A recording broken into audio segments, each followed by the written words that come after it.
We're in the thick of summer, and you know what that means? Small annoying humans are plaguing movie theaters, shopping centers, and public streets 7 days a week. So now's the time to stay inside, spend $74 to Grubhub some tacos, and explore some of the best Fortnite Creative maps that I've played this summer.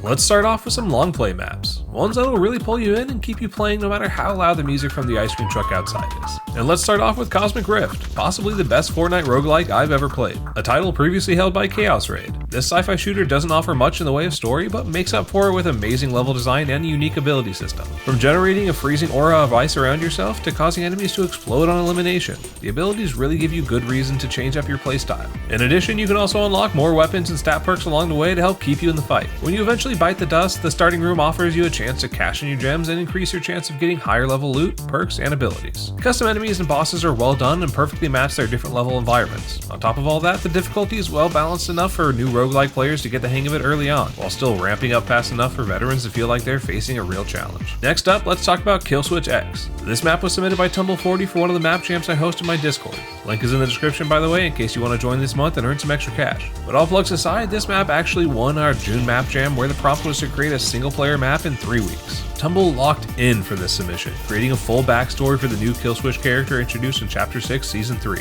complete with a training course, multiple levels, full dialogue, cutscenes, and a solid twist ending to bring it all together. But I won't spoil that here. What I will say is this is one of my favorite story-focused maps that I've ever had the pleasure of playing, and even Tumble admitted he never would have come up with the idea if it wasn't for the map jam, and it ended up being one of his own personal favorite creations. So again, if you're not already a part of our Discord, come join and try out one of the map jams yourself. Revenge of the Recycler has been a passion project for developer Stormy for several months, and I was so excited to see it finally release. As a member of our Discord community, he's kept us all updated along the way and has hosted a number of playtests to ensure everything is polished to his vision. Designed in Creative 1.0, this horror map tasks players with working their way through a haunted mansion, dispelling shadows, unlocking secrets, and fighting back demons. If you're a fan of Luigi's Mansion, this will likely be right up your alley, as the inspiration is pretty clear. The player's main weapon is the Recycler, as you probably guessed from the name. You'll use this not only as a weapon, but also as a tool for unlocking hidden paths and secret collectibles along the way. Over time, this can be upgraded by finding various parts and cashing them in at shops between levels. Here, you'll also be able to purchase new weapons and utility items.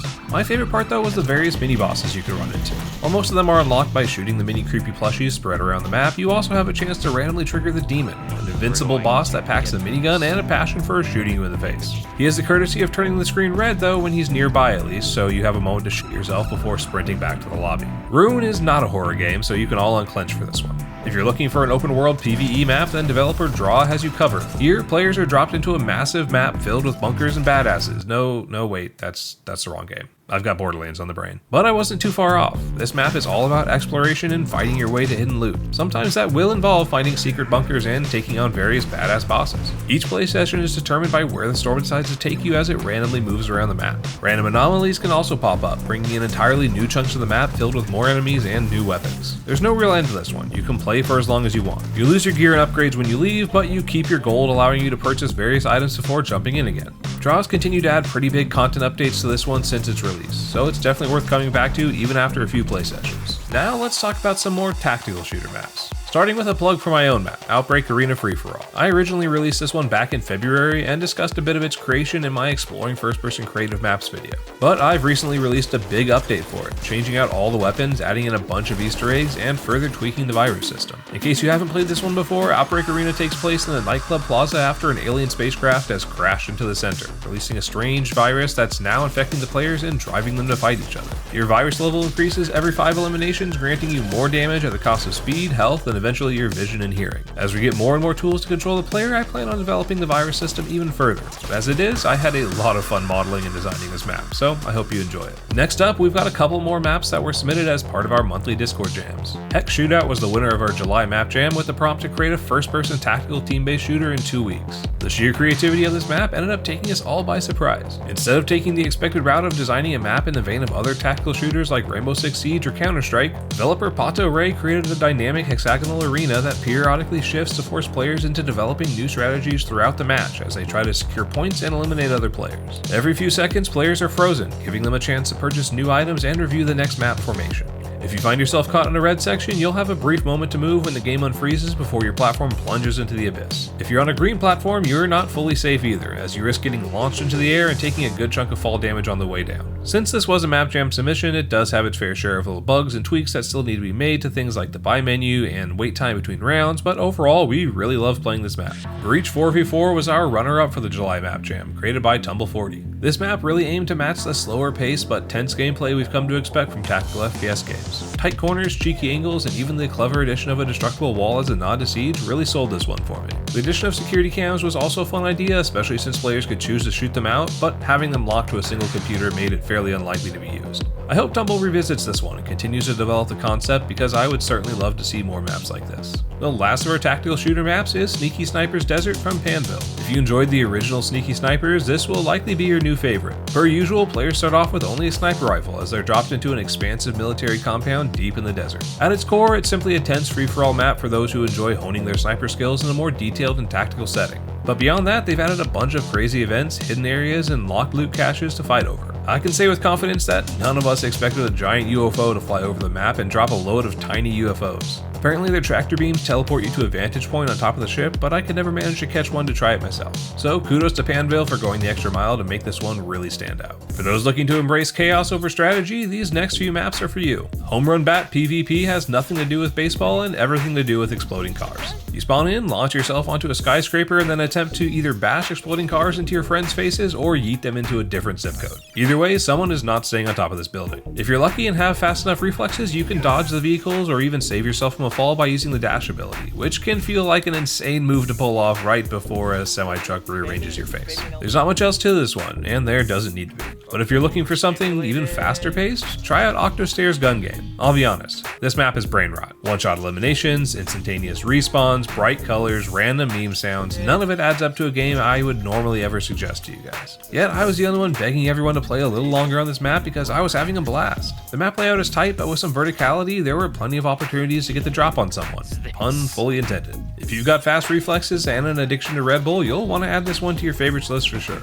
I've always been a huge fan of any minigame that calls for players to try and knock others off a platform. So of course, Icy Arena Free-For-All caught my attention. You choose from multiple ice-based arenas, each offering different arrays of loot and strategies for sending your friends on a swift trip to hypothermia. And if you're anything like me, you'll spend a lot of time launching yourself off the map. But because I do have an addiction to Red Bull, I was always able to save myself. The downtime between rounds was a bit long though, but I believe the developer mentioned they were working on this. I guess in the meantime, you can use this time to check your heart rate and drink some clear liquids. Fortnite Randomizer Free-For-All is another map that shouldn't be as fun as it is. You spawn on a custom medieval island fortress and you get a new random loadout every time you die. And I do mean random, as in every single item in the game is in the loot pool. Sometimes you'll get garbage, sometimes you'll get a god tier loadout. Either way, you gotta make it work. This map goes to show that going simple really can work when done right. Or you can go the non-simple route and make an entire artillery base complete with a full rocket launching animation like our next map, Rocket Oneshot. The name is pretty self-explanatory, but the map design is what really kept us playing. The map is huge and well detailed, yet somehow managed to still work even with the small 6 to 8 player crew that we were playing with. There's a somewhat pointless rank system that requires grinding like crazy to unlock bonus weapons, but once we found out that the first weapon you get was the fireworks launcher, that's all we use for the rest of the game.